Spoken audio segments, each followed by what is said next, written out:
야구 좋아하시는 분들 계세요? 손 한번 들어볼까요? 되게 많이 계시네요. 저도 야구 중계를 곧잘 보는 편인데요. 재작년쯤이었던 것 같아요. 야구 중계를 우연히 보고 있는데 두산 베어스 경기였어요. 그 당시에 투수는 이현승 선수였고요. 포수는 양의지 선수였어요.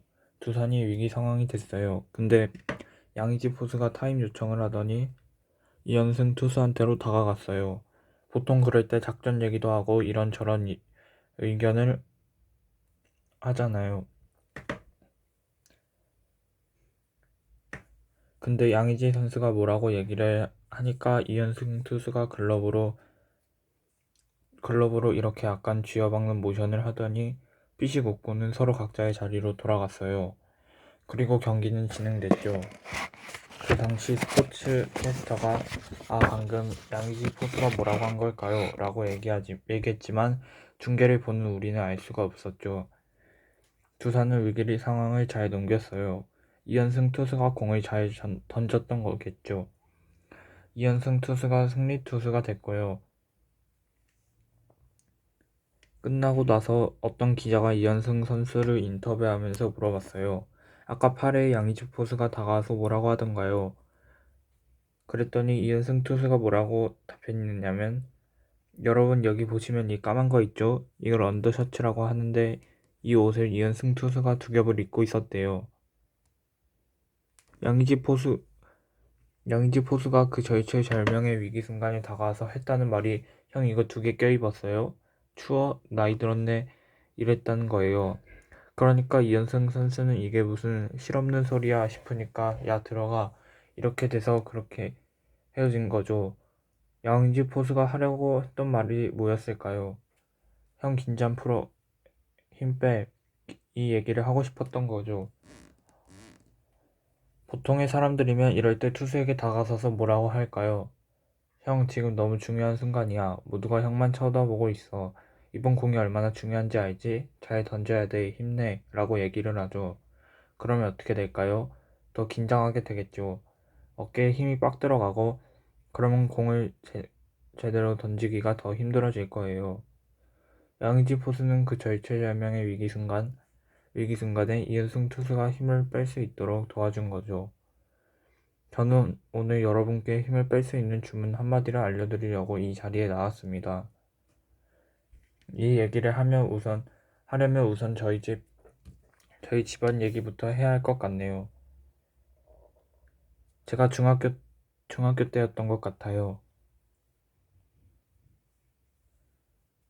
학교에서 가온을 적어오라는 숙제를 내줬어요.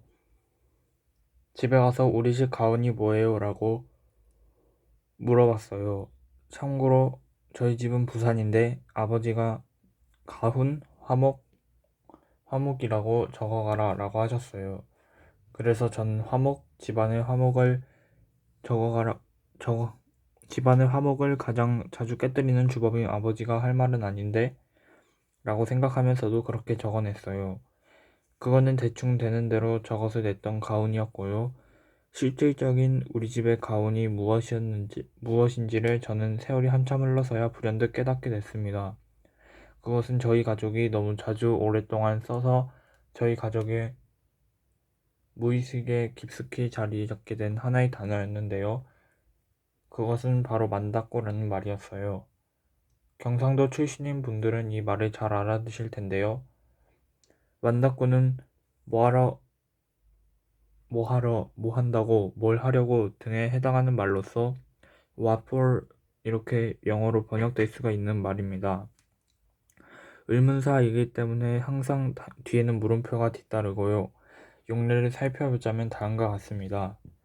만다꼬 그래 쎄 빠지게 했었노. 뭐하러 그렇게 열심히 하는 거니? 만다꼬 그 돈 주고 샀니? 뭐하러 그만한 돈을 들여 샀어? 대답으로 쓰일 때도 있어요. 난 꼭 그 자리에 오르고 말 거야. 만다꼬 우리 회사를 세계 1위 회사로 만듭시다. 만다꼬 살짝 핀잔 주는 뉘앙스로 말하는 이 만다꼬라는 말을 사실 저는 어렸을 때는 그렇게 좋아하지 않았어요. 제가 아는 경상도 출신의 선배 하나는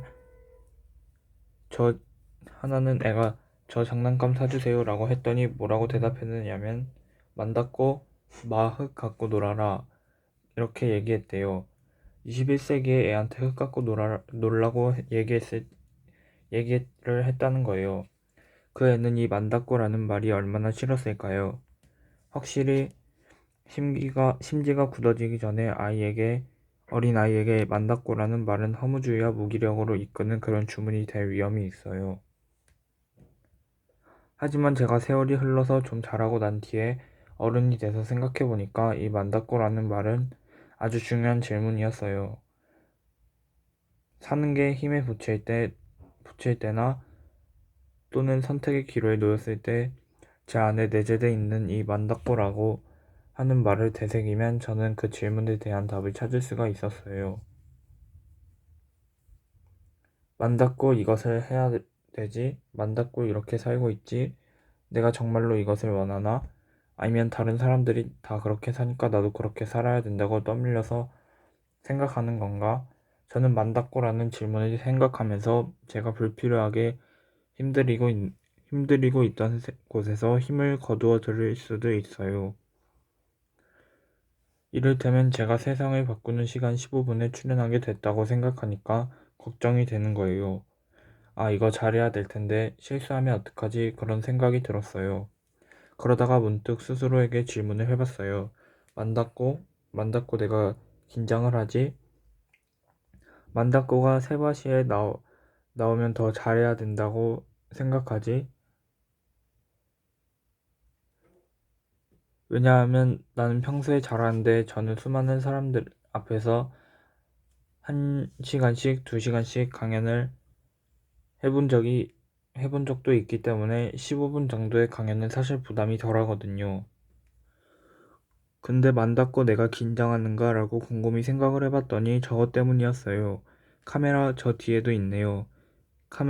이 강연이 다른 강연과 다른 점은 녹화가 되고 있다는 거죠. 저 카메라를 통해서 수많은 사람들이 나를 보게 될 수도 있어 라고 생각하니까 긴장이 되는 거였어요. 긴장이 되는 거였어요. 하지만 곰곰이 생각해보면 긴장할 이유가 없죠. 왜냐면 저는 오늘 여기 모인 여러분께만 제 이야기를 잘 전달해 드리려고 노력을 하면 분위기가 좋을 테고, 그러면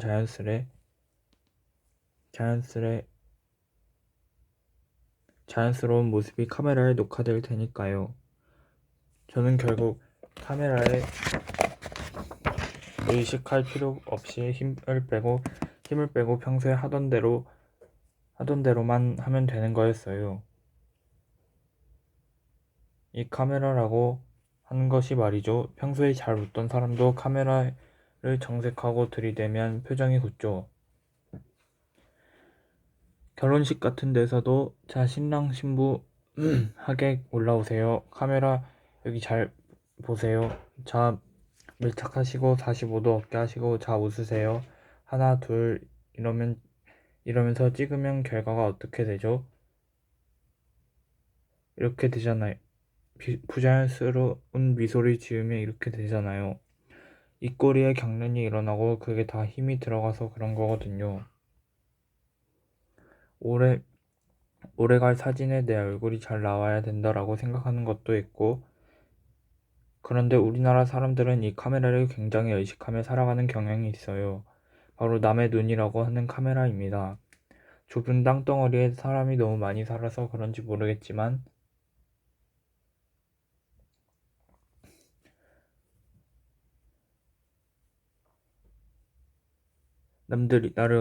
남들이 나를 어떻게 생각할까? 남의 눈에 내가 어떻게 보일까? 뒤처지게 보이지는 않을까? 이런 식의 신경을 굉장히 많이 쓰고 살아가는 문화권이에요.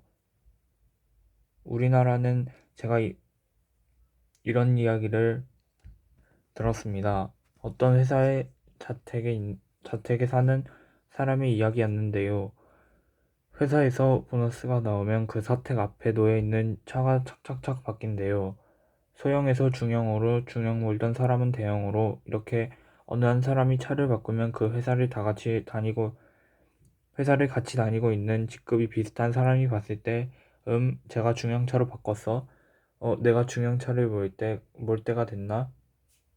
내가 같은 직급인데 저 녀석보다 뒤떨어지게 보이면 안 되겠다. 뒤처지게 보이면 안 되겠다. 그럼 나도 차를 바꿔야지. 이런 식의 연쇄 반응이 일어난다는 거죠.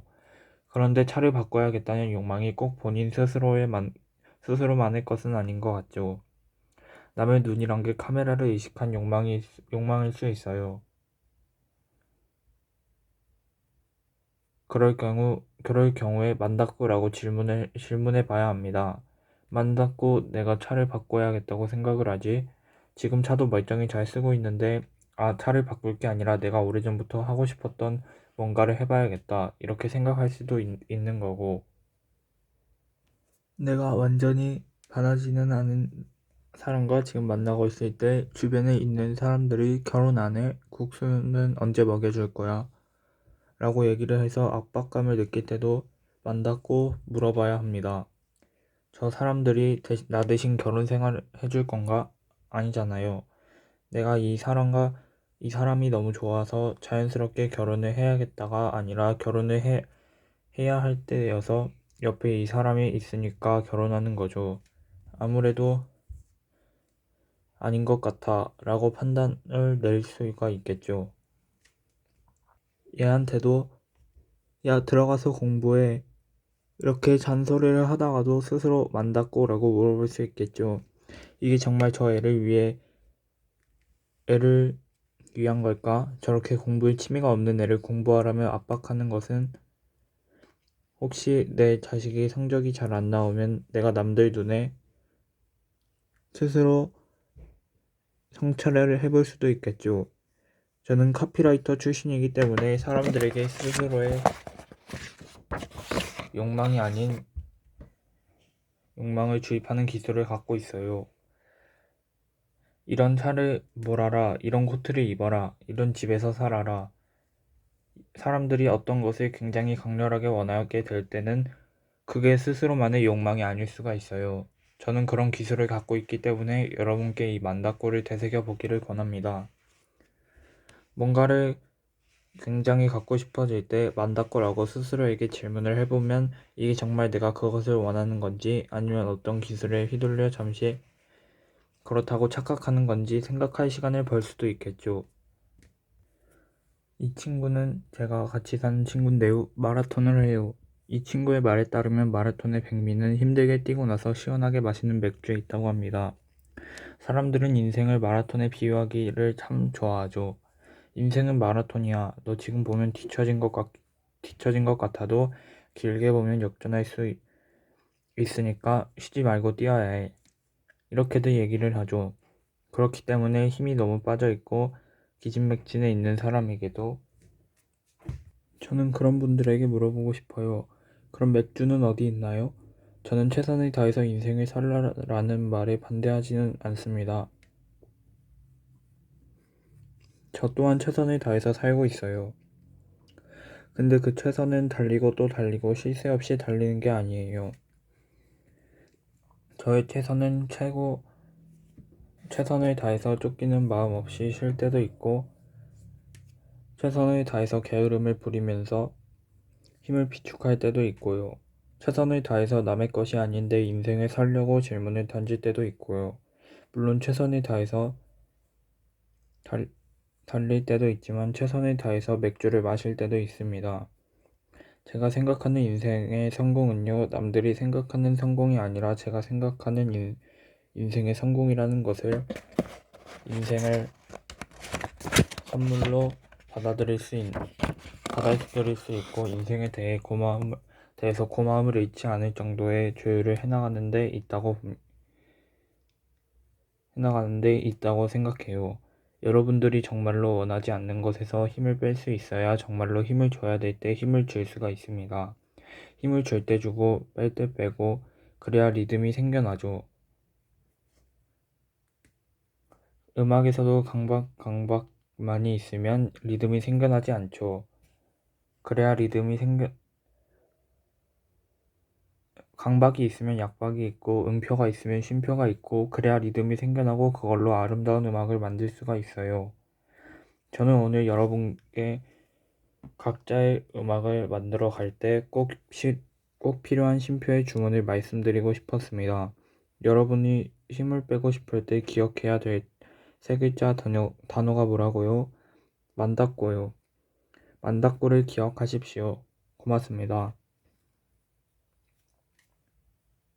파우스트 총장님, 하버드 관계자, 감독, 위원회, 교수진, 학부모, 그 누구보다도 졸업생 여러분들, 우선 감사하다는 말씀을 드리고 싶습니다. 하버드 대학교 졸업식 축사는 저에게 크나큰 영광일 뿐 아니라 지난 몇 주간 축사에 대한 두려움과 울렁거림으로 인해 체중이 줄어드는 효과도 가져왔습니다. 일석이조인 것이지요. 사실 저는 오늘 무슨 이야기를 해야 할지 고민이 많았습니다. 제가 대학을 졸업하던 당시 무엇을 알고 싶었는지, 졸업 후 지금까지 21년 동안 깨달은 소중한 교훈은 무엇인지 자문해 보았어요. 그리고 두 가지 답을 얻었습니다.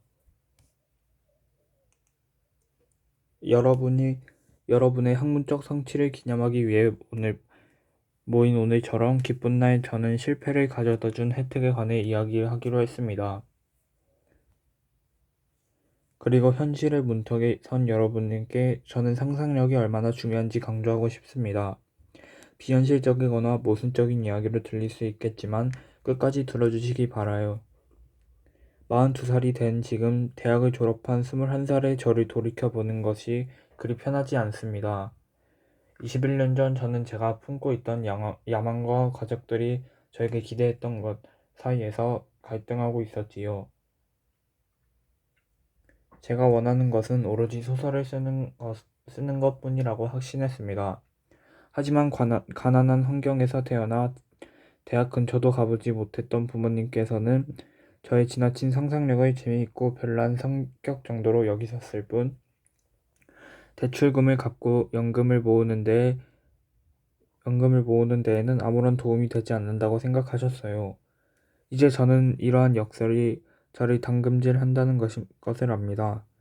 부모님은 제가 직업학교에 가기를 바라셨지만 저는 영문학을 공부하고 싶었습니다. 결국 아무도 만족시키지 못한 절충안을 찾았는데 그건 바로 현대 언어학 전공이었습니다. 하지만 학교에 저를 발에다 준 부모님이 자리를 뜨시자마자 저는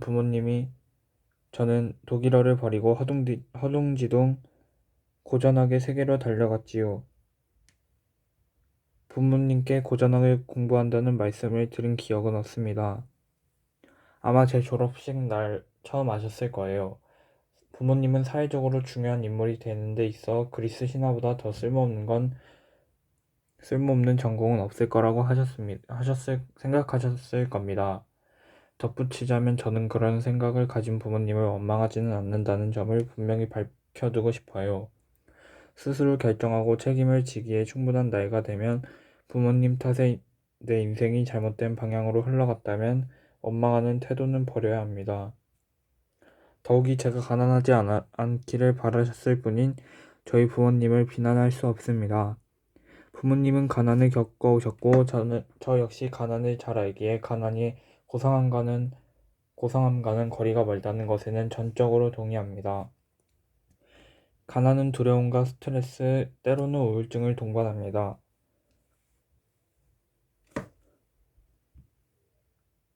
굴욕과 고난을 의미하지요. 스스로 노력해 가난에서 빠져나오는 것은 자기 자신을 사랑스러워할 만한 일이지만 가난 자체를 낭만적으로 여기는 것은 어리석습니다. 제가 여러분 나이에 가장 두려워했던 것은 가난이 아니라 실패였어요. 여러분 또래일 때 저는 강의에 출석은 거의 하지 않았고 카페에서 소설을 쓰는데 몰두하면서 공부를 등한시했지만 시험을 통과하는 요령이 있었고 저와 제 친구들은 이걸 성공의 척도로 생각하였지요. 여러분이 젊고 재능 있고 잘 교육받은 사람들이니 고난이나 역경을 모를 거라 생각할 만큼 제가 아주 나지는 않습니다.